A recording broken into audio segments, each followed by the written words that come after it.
오늘 묵상 본문은 예레미야 51장 33절에서 44절까지 말씀인데요. 다 함께 36절과 37절을 봉독하겠습니다. 예레미야 51장 36절과 37절을 다 함께 봉독합니다. 시작. 그러므로 여호와께서 이와 같이 말씀하시되 보라, 내가 내 송사를 듣고 너를 위하여 보복하여 그의 바다를 말리며 그의 샘을 말리리니 바빌론이 돌무더기가 되어서 승냥이의 거처와 혐오의 대상과 단식거리가 되고 주민이 없으리라. 아멘. 남유다를 심판할 도구로 사용되었던 바빌론이 이제는 심판의 대상이 됩니다. 왜냐하면 34절에서 35절에 보는 것처럼 바벨론은 지나친 교만과 악을 자행했기 때문입니다. 이스라엘의 하나님은 온 우주 만물을 창조하시고 역사를 주관하시는 하나님이십니다. 큰 대제국인 바벨론도 하나님의 손 안에 달려 있는 겁니다. 그래서 심판의 대상이 된 바벨론을 향해서 하나님은 딸 바벨론이라고 칭하면서 때가 이른 타작마당같이 추서가 멀지 않았다라고 심판을 선언하십니다. 바벨론이 심판을 받을 때는 반대로 이스라엘에게는 회복의 때고 해방의 때인 줄로 믿습니다. 심판의 때가 이르게 된 건 앞에서 이야기한 것처럼 바벨론이 교만했기 때문이에요. 바벨론의 교만함은 구체적으로 시온 주민 이스라엘의 고소로 이루어진 34절과 35절에 나와 있습니다. 여러분, 고소는 누가 합니까? 피해를 본 피해자가 송사를 걸죠. 바벨론에게 살육당하고 짓밟힌 이스라엘은 재판장이신 하나님께 간구하고 호소하고 송사를 겁니다.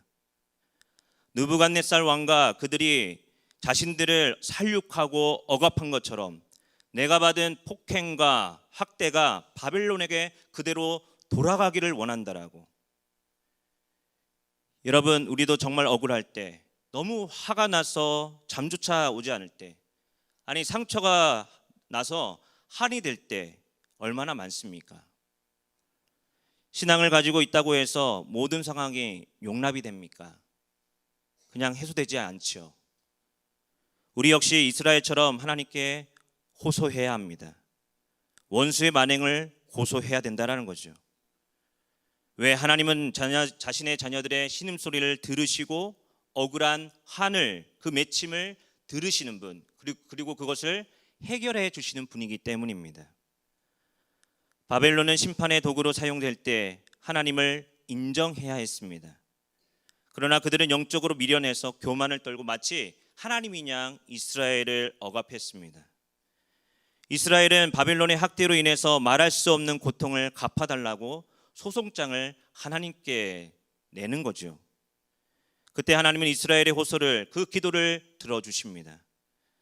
하지만 무조건 보복해달라는 간청을 들어주시는 게 아닙니다. 그의 합당한 이유와 그리고 합당하게 하나님께 타당해야 된다는 거죠. 의로우신 재판장은 억울한 원고의 손을 들어주시고 피고를 향해 심판을 선언하십니다. 왜요? 하나님은 공의와 정의의 하나님, 정의로우신 분이기 때문입니다. 36절에 보는 것처럼 보라, 내가 내 송사를 듣고 너를 위하여 보복하겠다라고 선포하십니다. 여러분, 우리는 이 세상을 억울하고 때로는 불의가 판치는 것 같지만 좌절하지 않을 수 있는 이유가 있습니다. 그게 뭡니까? 바로 우리가 믿는 하나님, 아니 저와 여러분을 선택하신 하나님은 공의로우신 분, 약한 자를 편드시고 또 상처 입은 자를 함께 하시고 그 상처를 싸매 주시는 분이 바로 저와 여러분의 생명의 하나님이신 줄로 믿습니다. 성경이 말씀하는 하나님, 이스라엘의 하나님, 예수 그리스도의 아버지 하나님은 공의로 세상을 심판하시고 통치하시는 분이십니다. 그 하나님이 불의한 자로 대표되고 있는 바벨론을 심판하는 겁니다. 우선 바벨론의 바다를 말릴 것이라 라고 선언하시는데, 여러분, 성경에서 바다는 혼돈이나 악이 출몰하는 근원으로 상징하는 겁니다. 근데 그런 바다를 말리고 악의 근원을, 그 샘을 말리시겠다라고 약속하십니다. 여러분, 심판의 범위는 어느 한 부분이 아니라 혼돈의 원천을, 그 악의 뿌리를 그 쓴뿌리를 뽑아내시겠다라는 거죠. 심판의 번뇌는 바로 하나님의 모든 것을 대적했던 것들의 모든 그 쓴뿌리, 악의 뿌리까지 뽑아내시겠다라는 겁니다.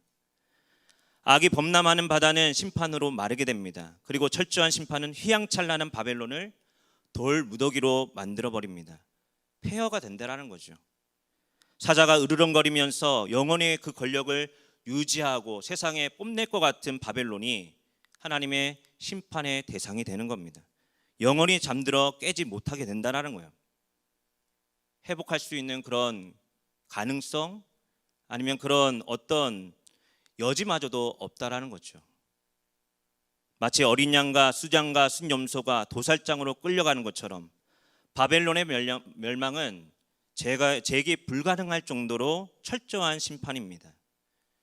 영원할 것 같은 권세가 하루아침에 무너지는 거죠.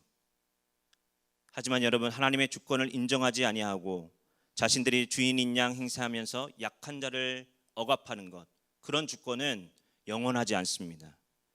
하나님의 주권만이 영원한 줄로 믿습니다.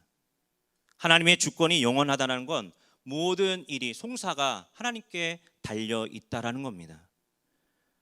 하나님 없는 복은 복이 아니에요.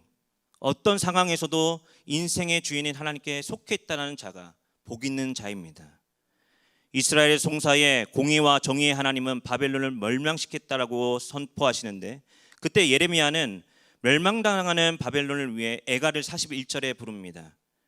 중요한 건 슬프다라고 시작한 애가의 내용을 보면 바벨론 멸망이 기정사실이라는 걸 보여줍니다.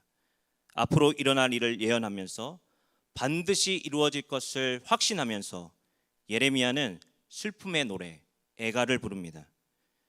41절에 보면 슬프다, 새싹이 함락되었도다라고 말합니다. 여기서 새싹, 이 새싹이라는 건 일종의 언어 유희입니다. 새싹에 해당되는 쉐사크라는 말인데 가라앉음을 뜻합니다.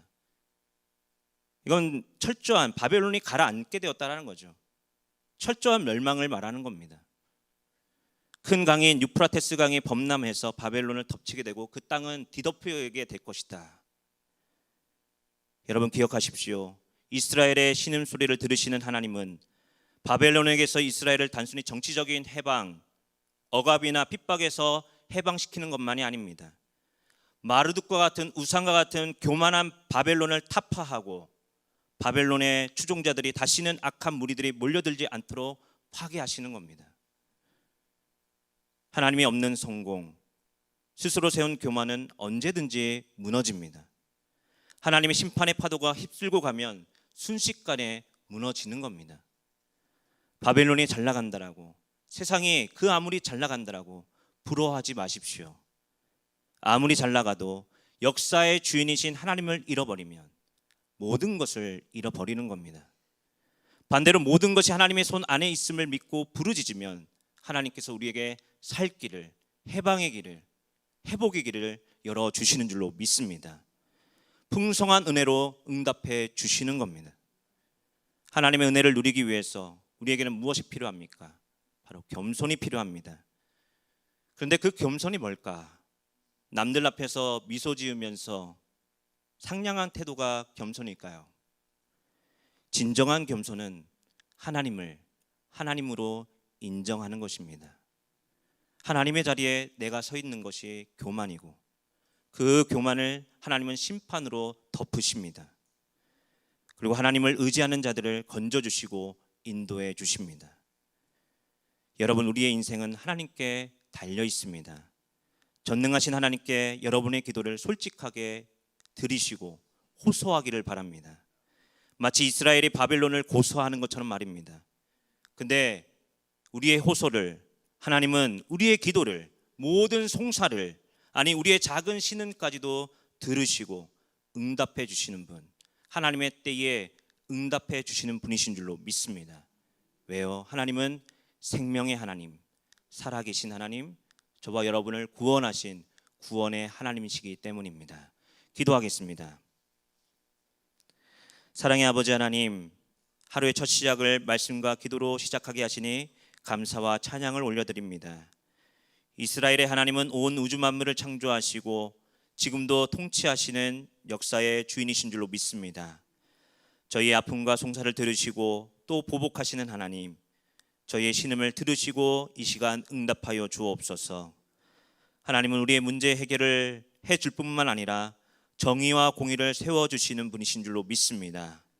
하나님 말씀에 의지해서 오늘 이 시간 담임 목사님과 사역자들을 위해 기도하게 하시고 또 육신의 아픔을 당하며 치유를 기다리는 이들에게 회복의 은혜를 베풀어 주옵소서. 주의 강선을 비춰주셔서 모든 것이 하나님의 손에 달려있음을 고백하며 겸손하게 살아가는 복된 하루 되게 하여 주시옵소서. 우리 구주 예수 그리스도의 이름으로 간절히 기도하옵나이다. 아멘. 하늘에 계신 우리 아버지여, 이름이 거룩히 여김을 받으시오며 나라가 임하시오며 뜻이 하늘에서 이루어진 것 같이 땅에서도 이루어지이다. 오늘 우리에게 일용할 양식을 주시옵고 우리가 우리에게 죄 지은 자를 사하여 준 것 같이 우리 죄를 사하여 주시옵고 우리를 시험에 들게 하지 마시옵고 다만 악에서 구하시옵소서. 나라와 권세와 영광이 아버지께 영원히 있사옵나이다. 아멘. 이제 각자의 자리에서 기도 제목을 놓고 다 함께 주여 한번 부르짖으며 기도하도록 하겠습니다. 주여.